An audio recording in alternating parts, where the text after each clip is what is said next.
All right, for those of you who were absent yesterday, there was nothing placed on the channel because it was just more so of a day of getting caught up for everybody. And we're just going to do a little bit of content in here today. And when we talk about this, okay, we're always making references backwards. And that backwards reference means something that predates the reptiles. And that predates would be what type of animal? It's also a tetrapod.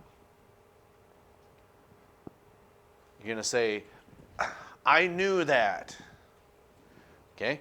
Well, think of what does it sound like to be a tetrapod?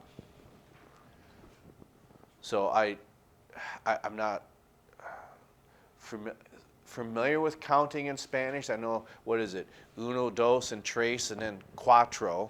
Okay? So, and I used to know how to do that. I know like 20 is like 20, is that right? Yeah. And then if you had 21, it's like 20 y uno or something like that. Oh, it's not y uno? No, it's 20. Okay. When I was in 6th grade, we didn't have a computer to keep track of lunch counts. You actually had physical paper tickets, and if you're in high school, you handed it to an administrator that would just chomp off pieces of it as you go. So your ticket would get shorter and shorter and shorter because there was 10 meals on there. So some really big guys that were probably juniors and seniors probably had like 4 meal tickets at a time when they purchased them, would go through and they would get 2 meals because we're talking about big guys, okay? Well, in the elementary, all the meal tickets would be kept by the teacher. And then it was her goal to always count the meal tickets, and then we would always practice that, the uno, dos, and I just remember getting up there and then saying 20, there's 21 in our class, and then you should say, I could have swore it was 20 y uno. Does that not make sense? That makes no sense. Well, it doesn't to me. That's why I'm asking if it makes sense to you. So if I said 20 y uno, you say, what are you talking about, right?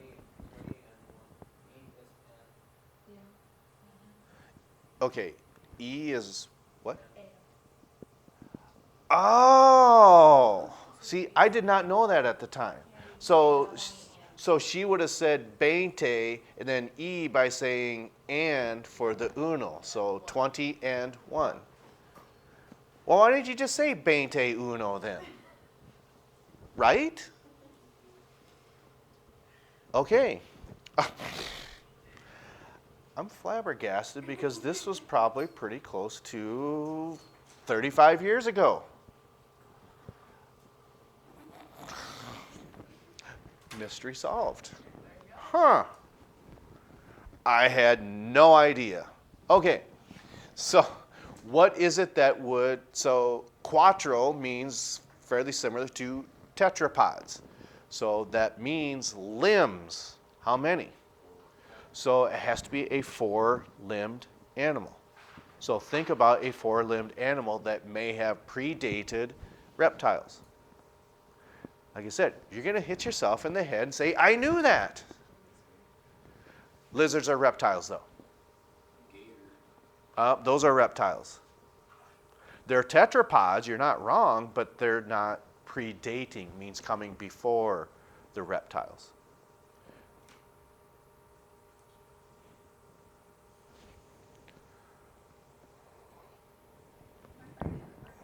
Okay, so let me ask you this. You know you are looking at a reptile because something very significant about this.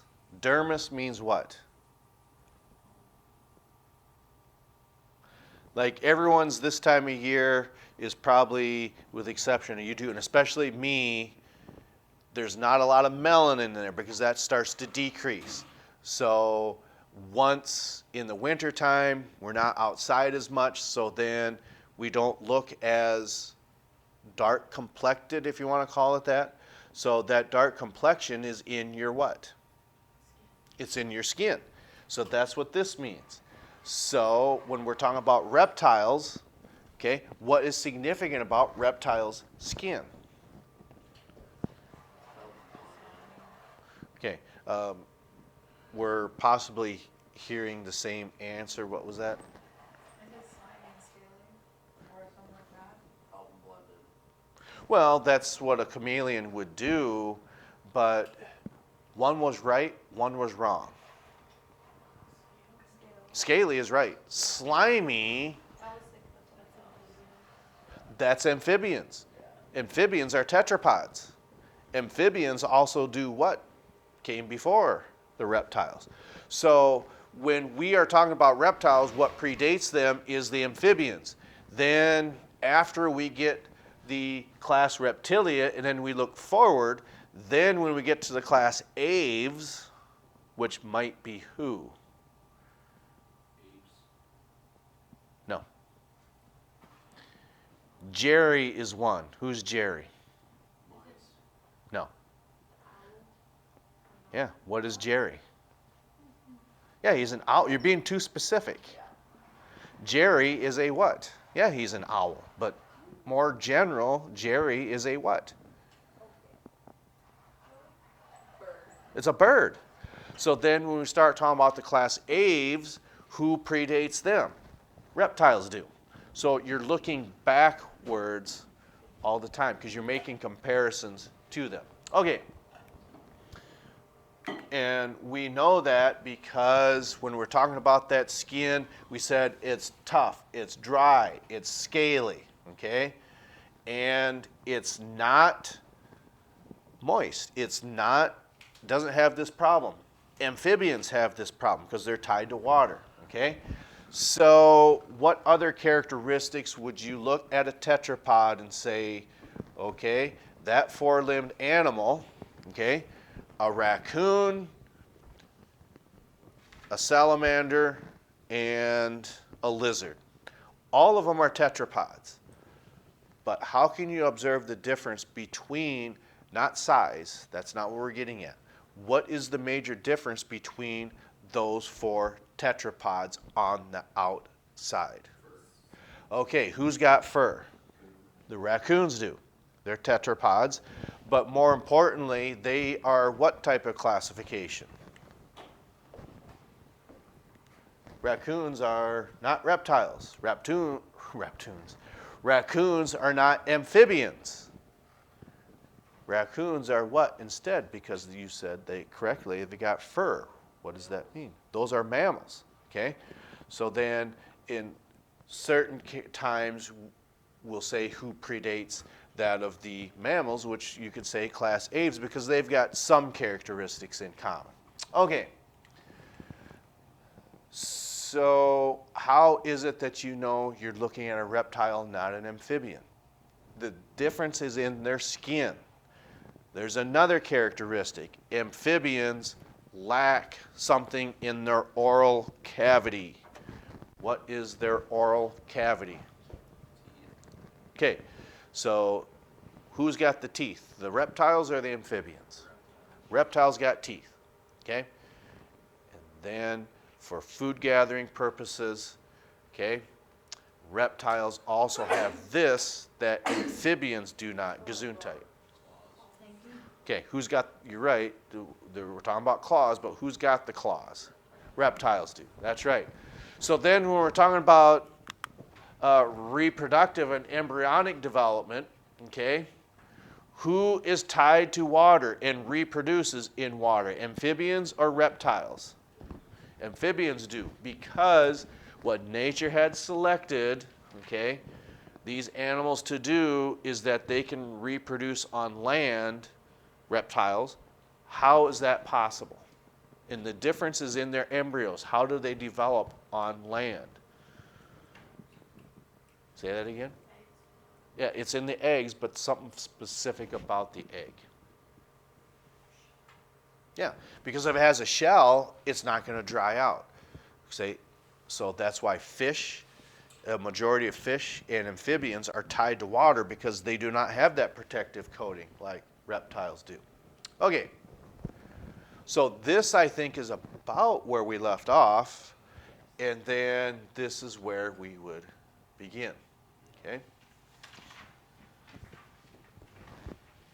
And one way that we're talking about with this mechanical advantage, okay, in reptiles, jaw muscles become larger, okay? The larger the muscle, the more mechanical advantage you're going to have. It's really going to clamp down. But more importantly, okay, this greater size in becoming longer, okay? Think of, for instance, I saw this when I had to go put fuel in one of the buses. Someone was working at Prairie Junction there. They're trying to, let's say, get a hex ball, okay? And if you know anything about trying to remove that, if that hex nut does not move, maybe this is as long as what their handle is. So here's their hex nut. They've got their wrench on there, and they are pulling and trying to break that nut loose, but it just will not come. How can you increase that mechanical advantage to put more, let's say, force on this hex nut? Okay, so what happens then, okay, trade this in and maybe put a pipe or get a longer wrench now. So then when that's on that hex nut, the further you put that out there, that's really going to increase that mechanical advantage. Okay? So what we see happening then in the jaws of these reptiles, once they become longer, that pivot is a little longer, a little larger, and it really will clamp down. Cha. Clamp down. Cha, cha, cha. Veinte, cha, cha, cha. Veinte and uno, cha, cha, cha. Oh, that's not a musical. Doesn't make sense, does it? Okay, I'll stop now. Okay.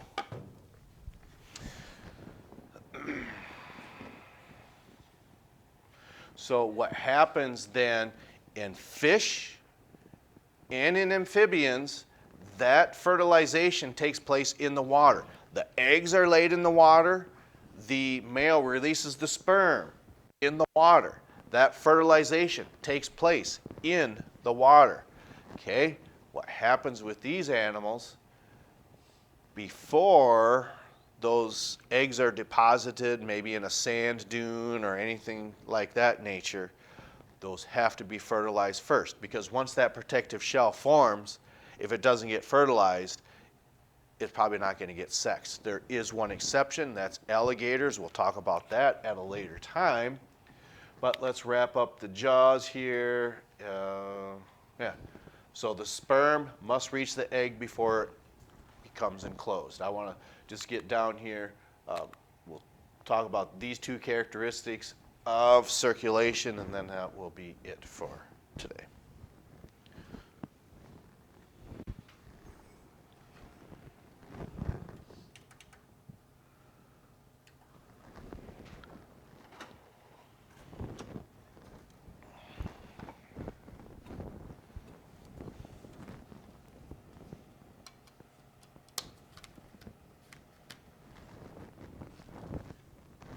So, one of the things that you can take away from this,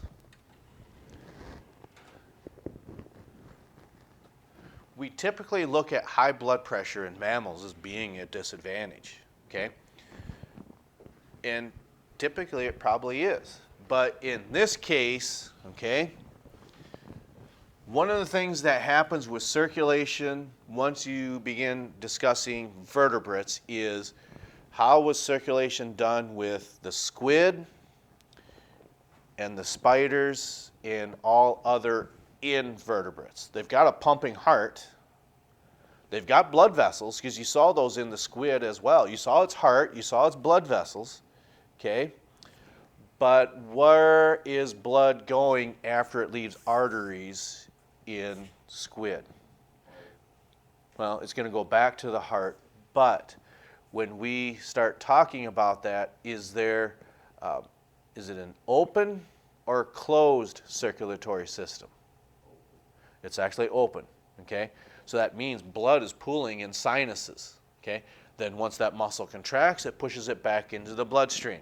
Once you start talking about vertebrates, okay, they're going to have higher blood pressure because it is a closed circulatory system. And what that means then, it is pressurized. And if it's pressurized, it's going to have higher pressure. It's not necessarily a bad thing. But in mammals, if you talk about high blood pressure, it possibly means your heart might be working a little harder than what it should. Okay, so your doctor would probably say these are some things that you could or should do. We will continue talking about that of the circulation tomorrow, and then we'll get into the respiration as well. But as far as today, that's all we have. We'll catch up to you next time.